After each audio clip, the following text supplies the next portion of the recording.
Hi friends, आप सभी का आपके अपने यूट्यूब चैनल यूपीएससी इन्फो 24 में स्वागत है। तो दोस्तों, हम उम्मीद करते हैं कि आप सभी लोग स्वस्थ होंगे और खुश होंगे। फ्रेंड्स, ये जो वीडियो है पीजीटी हिस्ट्री का प्रैक्टिस सेट 122 है। तो अगर आप टीजीटी, पीजीटी, अल्टीग्रेड, जीआईसी और असिस्टेंट प्रोफेसर की तैयारी कर रहे हैं हिस्ट्री सब्जेक्ट से, तो ये वीडियो आपके लिए है। दोस्तों, वीडियो के अंत तक बने रहिए। वीडियो पसंद आए तो वीडियो को जरूर लाइक करें और चैनल पे दोस्त नए हैं तो चैनल को सब्सक्राइब कर लें। फ्रेंड्स, इस वीडियो में आपको 20 क्वेश्चन देखने को मिलेगा। कुछ क्वेश्चन जो है कई बार हो सकता है रिपीट होगा या उसके जो पूछने के पैटर्न में है उसमें थोड़ा सा चेंजिंग होगा, तो हम उसकी व्याख्या नहीं बताएंगे, बस क्वेश्चन को ही करा देंगे। तो ये ध्यान दीजिएगा कि आपका वो प्रैक्टिस सेट टाइप का हो जाएगा, प्रैक्टिस हो जाएगा, पहले व्याख्या फिर उसके बाद 4-5 क्वेश्चन हो सकते हैं हो जाएं। तो दोस्तों, इसी उम्मीद के साथ कि आपका टाइम कम लगेगा और आपको अच्छा कंटेंट दे पाएंगे, स्टार्ट करते हैं आज का पहला नंबर क्वेश्चन जो 81 नंबर से शुरू हो रहा है। क्वेश्चन आपका है बहुत आसान है। बौद्ध काल में कितने गणराज्य थे? बौद्ध काल में कितने गणराज्य थे ये आपको बताना है। 10 थे, 15 थे, 20 थे या 5 थे? तो आंसर क्या हो जाएगा दोस्तों? ये सही हो जाएगा, 10 थे। तो बौद्ध काल में कितने गणराज्य थे? तो उनकी संख्या 10 बताई गई है, तो ऑप्शन ए आपका सही है। व्याख्या देख लीजिए कौन कौन से गणराज्य थे।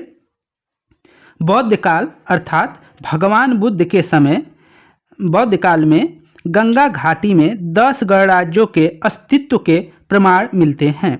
10 गणराज्यों में कपिल वस्तु के जो हैं शाक्य,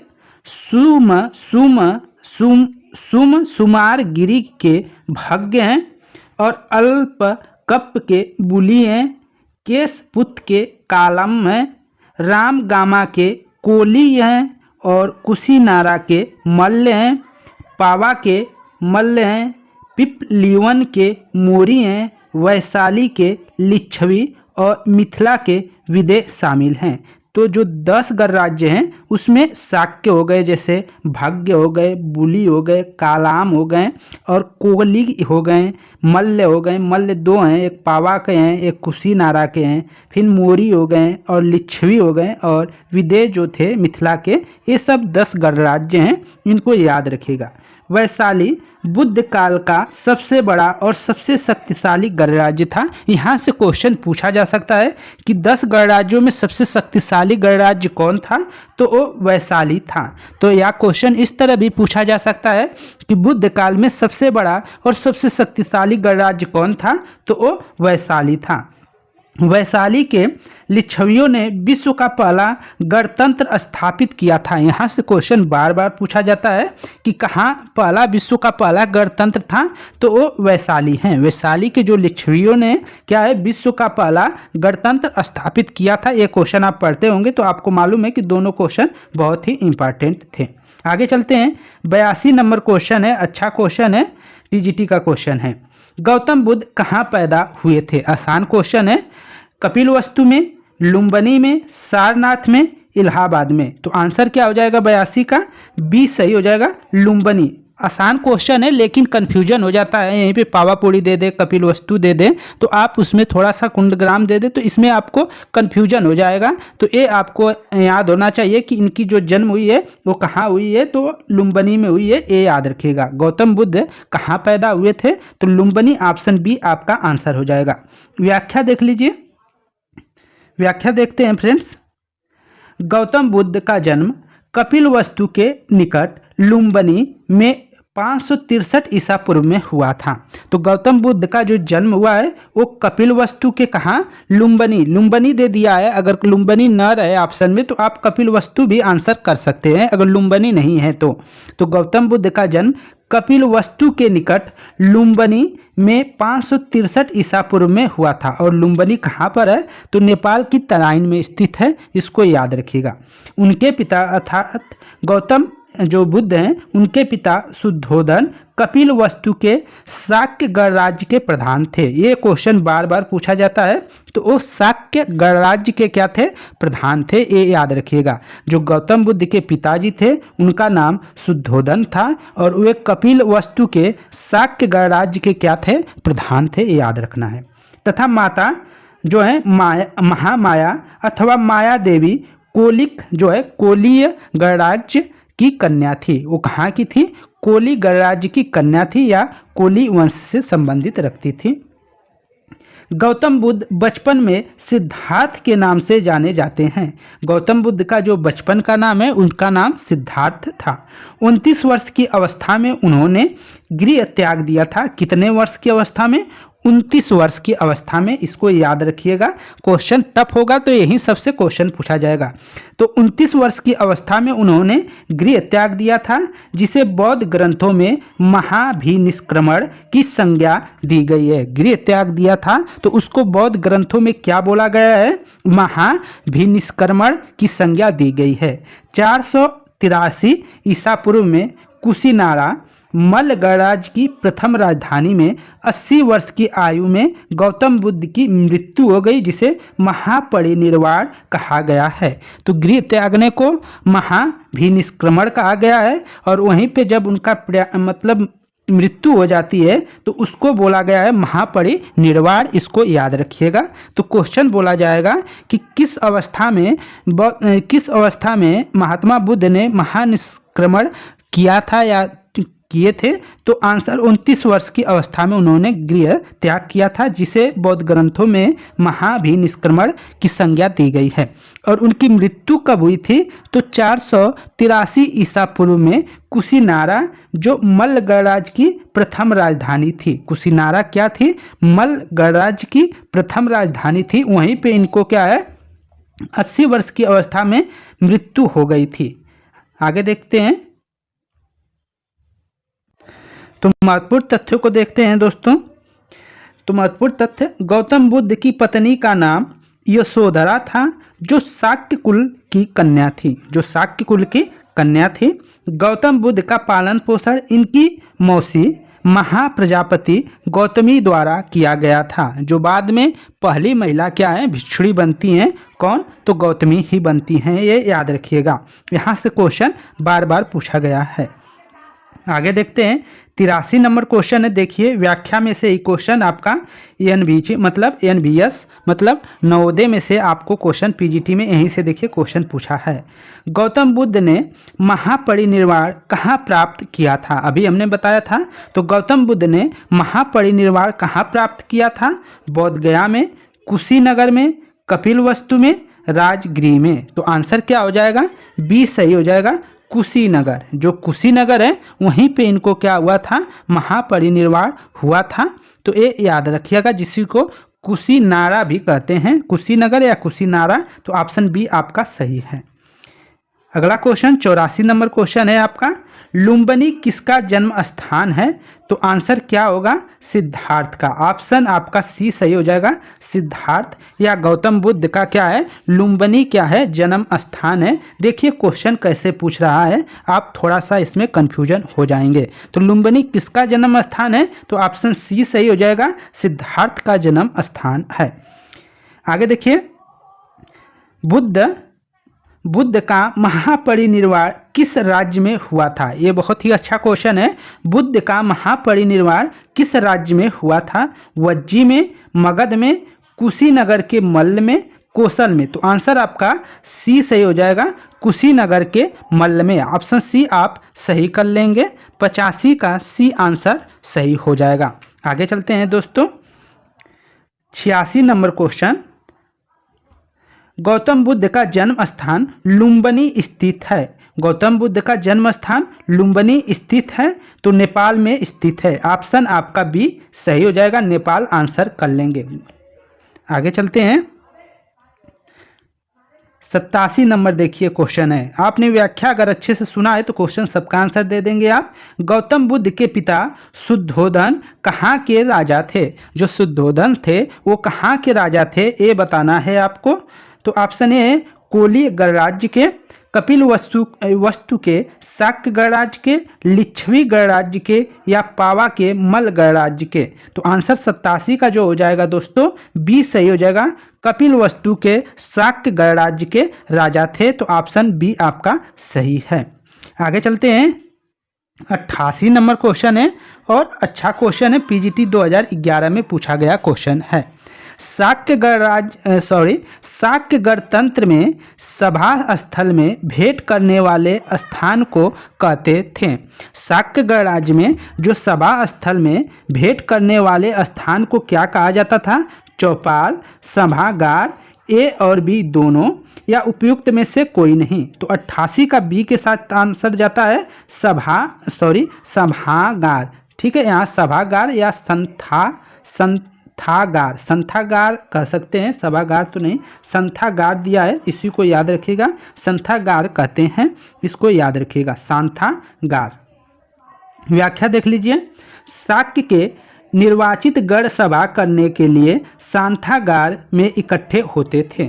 संथागार शाक्य गणतंत्र में महत्वपूर्ण राजनैतिक, सामाजिक एवं आर्थिक मंतव्य में एकरूपता लाने के लिए सदस्यों के बैठक करने का सभा स्थल था, जो आधुनिक विधानसभा भवनों जैसा होता था। तो संथागार था वो क्या होता था? तो सदस्यों के किसी एक विचार पे मंथन के लिए बैठने का एक स्थल था, जहाँ पे सभी लोग बैठ कर के आए सभा करते थे। उसी सभा स्थल का नाम दिया गया संथागार। ये अच्छा क्वेश्चन था। आगे चलते हैं। 89 नंबर क्वेश्चन है, यूपी पीजीटी परीक्षा 2016 में पूछा गया है। गौतम बुद्ध द्वारा अपने धर्म में दीक्षित करने किया जाने वाला अंतिम व्यक्ति निम्न में से कौन था? गौतम बुद्ध द्वारा अपने धर्म मतलब बौद्ध धर्म में दीक्षित करने किए जाने वाला अंतिम व्यक्ति पूछा है, कौन था? आनंद था, सरिपुत्र था, मोगलायन था या सुबद्ध था? तो 89 का जो आंसर है डी के साथ जाता है, सुबद्ध था। कौन था? तो सुबद्ध आपका आंसर हो जाएगा। अगला क्वेश्चन देखते हैं, इसके व्याख्या को देख लेते हैं। अपने जीवन के अंतिम वर्ष में गौतम बुद्ध अपने शिष्य चुंद के यहाँ पावा पहुँचे। अपने जीवन के जो अंतिम वर्ष है, गौतम बुद्ध अपने शिष्य जो चुंद है उसके यहाँ पावा में पहुँचे। यहाँ सूकर माधव भोज्य सामग्री खाने से ये अतिसार रोग से पीड़ित हो गए। फिर ये पावा से कुशीनगर चले गए और यहीं सुभद्र को उन्होंने अपना अंतिम उपदेश दिया था। तो अंतिम उपदेश किसको दिया था? तो सुभद्र को अपना अंतिम उपदेश दिया था। 90 नंबर क्वेश्चन देखिए। 90 नंबर क्वेश्चन है, निम्नलिखित में से बुद्ध के जीवन से संबंधित कौन सी घटना वैशाख पूर्णिमा को घटित नहीं हुई? तो निम्नलिखित में से बुद्ध के जीवन से संबंधित कौन सी घटना है जो वैशाख पूर्णिमा को घटित नहीं हुई थी? जन्म, गृह त्याग, संबोधि, महापरिनिर्वाण। तो आंसर क्या हो जाएगा 90 का? बी सही हो जाएगा। गृह त्याग जो है वो बौद्ध के जो जीवन में वैशाख पूर्णिमा को घटित नहीं हुई थी, तो वो कौन है? तो वो गृह त्याग है। बाकी के सब क्या है? बौद्ध पूर्णिमा जो वैशाख पूर्णिमा है उसी दिन घटित हुई थी, लेकिन गृह त्याग जो है उनको वो घटना जो है वो वैशाख पूर्णिमा को घटित नहीं हुई थी। ऑप्शन बी आपका सही आंसर हो जाएगा। व्याख्या देख लीजिए थोड़ा सा। वैशाख पूर्णिमा को बुद्ध पूर्णिमा भी कहते हैं। इसे बुद्ध जयंती के नाम से भी जाना जाता है। कठिन साधना के पश्चात वैशाख पूर्णिमा की रात को एक पीपल के वृक्ष के नीचे उन्हें ज्ञान अर्थात बोधि प्राप्त हुआ और वे बुद्ध के नाम से क्या हुए? विख्यात हुए, प्रसिद्ध हुए। पूर्णिमा के दिन ही गौतम बुद्ध का स्वर्गवास मतलब स्वर्गारोहण समारोह भी मनाया जाता है। मान्यता है कि इसी दिन भगवान बुद्ध को बुद्ध तत्व की प्राप्ति हुई थी। बुद्ध की जीवन का जो गृह त्याग की घटना है वह वैशाख पूर्णिमा को घटित नहीं हुई थी। आगे चलते हैं। 91 नंबर क्वेश्चन देखते हैं। यूपीजीआईसी प्रवक्ता परीक्षा 2020 में पूछा गया है। बुद्ध के परिनिर्वाण की तिथि 483 ईसा पूर्व किस आधार पर निर्धारित की गई है? जो बुद्ध के परिनिर्वाण की तिथि है 483 ईसा पूर्व किस आधार पर निर्धारित की गई है? कैंटन रिकॉर्ड के, श्रीलंका के सिंगली वृत्तांत के, दीपवंश के, अशोक का अहौरा लघु शिलालेख। तो 91 का नंबर जो हो जाएगा ये सही हो जाएगा। कैंटन रिकॉर्ड जो है वो आंसर हो जाएगा। तो बुद्ध के परिनिर्वाण की तिथि 483 ईसा पूर्व किस आधार पर निर्धारित है? तो आंसर ए सही हो जाएगा। कैंटन रिकॉर्ड के आधार पर निर्धारित किया गया है। उनके जो परिनिर्वाण की तिथि 483 ईसा पूर्व। व्याख्या देख लीजिए थोड़ा सा। बुद्ध के परिनिर्वाण की तिथि 483 ईसा पूर्व कैंटन रिकॉर्ड पर आधारित है। मान्यता की भिक्षु संघभद्र के बुद्ध के परिनिर्वाण की खबर चीन भेजी गई थी।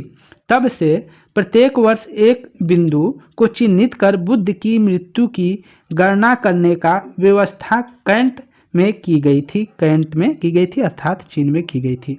आगे देखते हैं 92 नंबर क्वेश्चन है, बुद्ध को ज्ञान कहाँ प्राप्त हुआ था? बुद्ध को ज्ञान कहाँ प्राप्त हुआ था?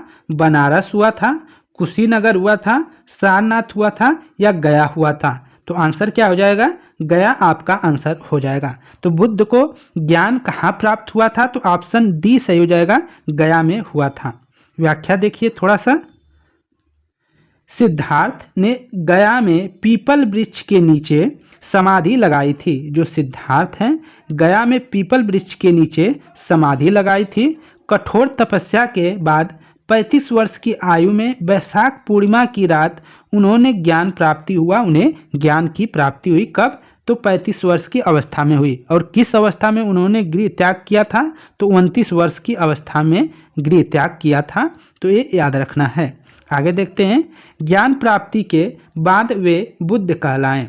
बुद्ध का एक अन्य नाम तथागत मिलता है। बुद्ध का एक अन्य नाम तथागत मिलता है जिसका अर्थ होता है सत्य है ज्ञान जिसका। सत्य है ज्ञान जिसका, उसी को क्या कहते हैं? तथागत कहते हैं। इनका एक अन्य नाम शाक्य मुनि भी मिलता है। तो इनका कितने नाम हो गया? सिद्धार्थ को गौतम बुद्ध भी कहा गया है, बुद्ध भी कहा गया है, तथागत भी कहा गया है और शाक्य मुनि भी कहा गया है गौतम बुद्ध को।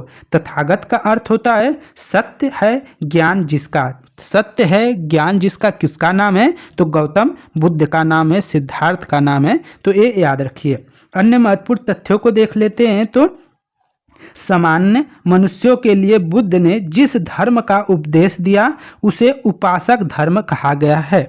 उपासक धर्म किसे कहा गया है? उपासक धर्म उसे कहा गया है जिसमें सामान्य मनुष्यों के लिए बुद्ध ने अपने धर्म का उपदेश दिया था, उसी को उपासक धर्म कहा गया है।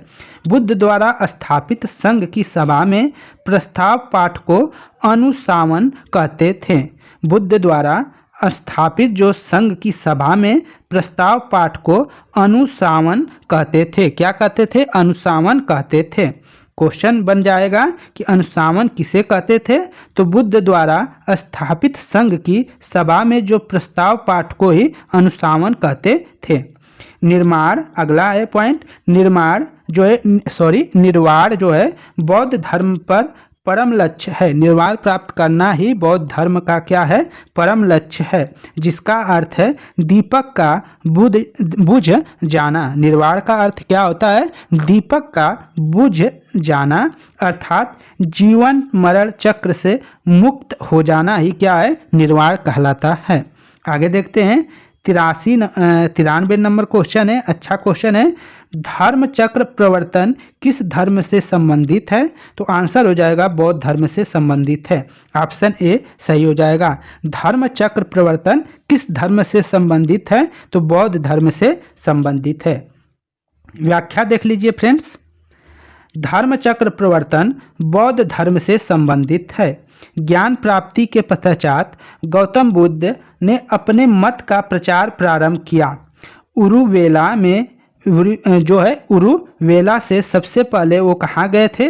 ऋषिपत्तनम गए थे, जो वर्तमान में वाराणसी के निकट है, या जिसे सारनाथ भी कहते हैं, वाराणसी भी कहते हैं। अगर वाराणसी, सारनाथ या बनारस रहे तो आप एक ही आंसर कर लेंगे अगर ऑप्शन में यही तीनों दिख रहा है तो।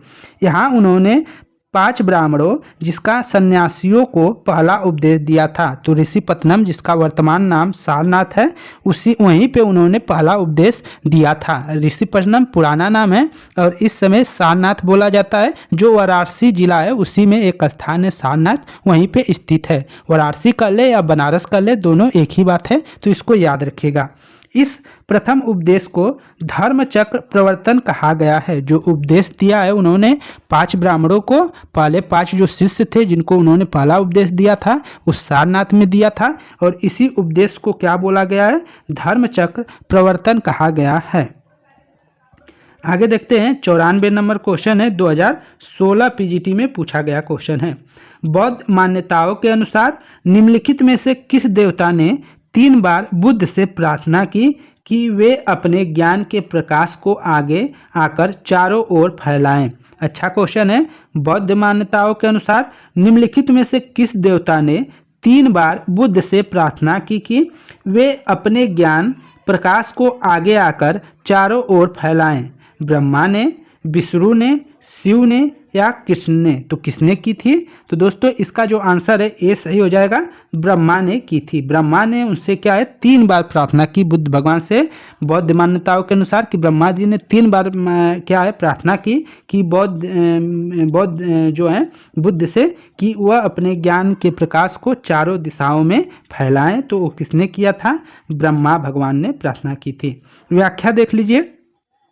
बौद्ध मान्यताओं के अनुसार ब्रह्मा ने 3 बार बुद्ध से प्रार्थना की कि वह अपने ज्ञान के प्रकाश को आगे आकर चारों ओर फैलाएं।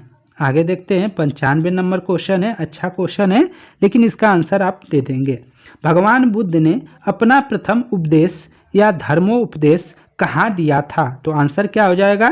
ऋषिपत्तनम या सारनाथ। तो आप इसी को करेंगे, ऋषिपत्तनम में दिया था। ऑप्शन ए आपका सही है। व्याख्या देख लीजिए। 6 वर्षों की कठिन साधना के पश्चात 35 वर्ष की अवस्था में वैशाख पूर्णिमा की रात्रि को एक पीपल के वृक्ष के नीचे गौतम को ज्ञान प्राप्त हुआ। ज्ञान प्राप्ति के बाद यह बुद्ध कहलाएं। ज्ञान प्राप्ति के पश्चात गौतम बुद्ध ने अपने मत का प्रचार प्रारंभ किया। उरुवेला से वे सबसे पहले ऋषिपत्तनम, वर्तमान में सारनाथ, वाराणसी के निकट, जो ऋषिपत्तनम है वह वाराणसी मतलब सारनाथ को क्या है ऋषिपत्तनम कहा जाता था, और ये सारनाथ इस समय कहाँ है? तो वाराणसी जिला में है। यहाँ पर उन्होंने 5 ब्राह्मण सन्यासियों को पहला उपदेश दिया। इस प्रथम उपदेश को धर्मचक्र प्रवर्तन कहा जाता है। आगे चलते हैं 96 नंबर क्वेश्चन है और ये 2018 में पूछा गया क्वेश्चन है। भगवान बुद्ध ने अपना पहला उपदेश कहाँ दिया था? बोध गया, कुशीनगर, श्रावस्ती, ऋषिपत्तनम। तो आंसर आपका ऋषिपत्तनम हो जाएगा। पट्टनम भी रहे तो याद रखिएगा। आगे चलते हैं 97 नंबर क्वेश्चन है। गौतम बुद्ध द्वारा प्रथम प्रवचन कहाँ दिया गया था? तो कहाँ दिया गया था? तो इसमें देखिए पाटलिपुत्र है, मगध है, श्रवबेला है, बनारस है। अगर बनारस और सारनाथ यहीं पे दिया रहता है दोस्तों, सारनाथ, तो हम सारनाथ को ऑप्शन में सही कर लेते हैं। लेकिन क्या है यहाँ पे बनारस दिया है तो हम बनारस को आंसर में करेंगे, क्योंकि अन्य आंसर कुछ नहीं है। अन्य आंसर पूरी तरीके से गलत है। जो बनारस है, बनारस में ही सारनाथ पड़ता है, तो इसलिए बनारस आपका आंसर हो जाएगा। आगे चलते हैं। देखिए 98 नंबर, किस स्थान पर महात्मा बुद्ध ने प्रथम धर्मोपदेश दिया था? तो यहाँ देखिए बनारस को वाराणसी कर दिया है, तो आप वाराणसी कर लेंगे। आंसर आपका बी सही हो जाएगा। वाराणसी, बनारस, सारनाथ जो ऑप्शन में रहे तीनों में से एक को करेंगे। अगर सारनाथ है तो आप सारनाथ के साथ जाएंगे। 99 नंबर क्वेश्चन है। गौतम बुद्ध ने अपना प्रथम धर्मोपदेश कहाँ दिया था? देखिए यहाँ पे सारनाथ है, तो आप आंसर क्या कर लेंगे? सारनाथ करेंगे या ऋषिपत्तनम करेंगे। आगे देखते हैं 100 नंबर क्वेश्चन है। एमपी असिस्टेंट प्रोफेसर में 2017 में पूछा गया क्वेश्चन है। गौतम बुद्ध ने सर्वाधिक वर्षावास कहाँ व्यतीत किया था? ये आपको बताना है। तो आंसर किसके साथ जाएगा? डी के साथ जाएगा। श्रावस्ती में किया था। गौतम बुद्ध ने सर्वाधिक वर्षावास मतलब वर्षा के समय कहाँ निवास किया था? तो श्रावस्ती में किया था, जो कौशल की राजधानी थी। कौशल की राजधानी श्रावस्ती थी और यहीं पे उन्होंने सबसे ज़्यादा वर्षावास किया था या वर्षा के समय रहे थे। व्याख्या देख लीजिए। गौतम बुद्ध ने सर्वाधिक वर्षावास श्रावस्ती में व्यतीत किया है। बुद्ध के सर्वाधिक प्रवचन और उनके अनुयायी भी श्रावस्ती में हैं। चेतन वन विहार, मल्लिकाराम विहार और न्यूग्रोथाराम विहार श्रावस्ती में स्थित है। श्रावस्ती जो है कोसल की राजधानी थी, जो अचिरावती नदी के तट पर स्थित था। जो अचिरावती है वो राप्ती नदी का नाम है, पुराना नाम क्या है? अचिरावती, जिसका अचिरावती का नया नाम क्या हो गया? राप्ती हो गया, राप्ती नदी, ये याद रखना है। अन्य महत्वपूर्ण तथ्य देखते हैं। बुद्ध का प्रथम वर्षावास सारनाथ और अंतिम वर्षावास जो है वैशाली में व्यतीत हुआ था। पहला वर्षा जो है, वर्षा के समय उन्होंने जहाँ निवास किया था वो सारनाथ था या ऋषिपट्टनम था, लेकिन अंतिम उन्होंने वैशाली में व्यतीत किया है। और सबसे अधिक जो है कौशल की राजधानी श्रावस्ती या कौशल में व्यतीत किया है। बोध गया में वैशाख पूर्णिमा की रात्रि को 35 वर्ष की अवस्था में बुद्ध को ज्ञान प्राप्त हुआ। 483 ईसा पूर्व में 80 वर्ष की अवस्था में बुद्ध की मृत्यु कुशीनारा या कुशीनगर में हो गई थी। तो ये सब याद रखने योग्य बातें हैं। तो दोस्तों ये था 20 क्वेश्चन और उनके व्याख्या। अगर वीडियो अच्छी लगी तो वीडियो को लाइक करें, चैनल पे नए हैं तो चैनल को जरूर सब्सक्राइब करें। पढ़ते रहें, दिन रात पढ़ें, जितना टाइम मिलता है उतना पढ़ें। पढ़ाई से पीछे मत भागें, आप पढ़ते रहिए, सफलता आपको जरूर मिलेगी। धन्यवाद।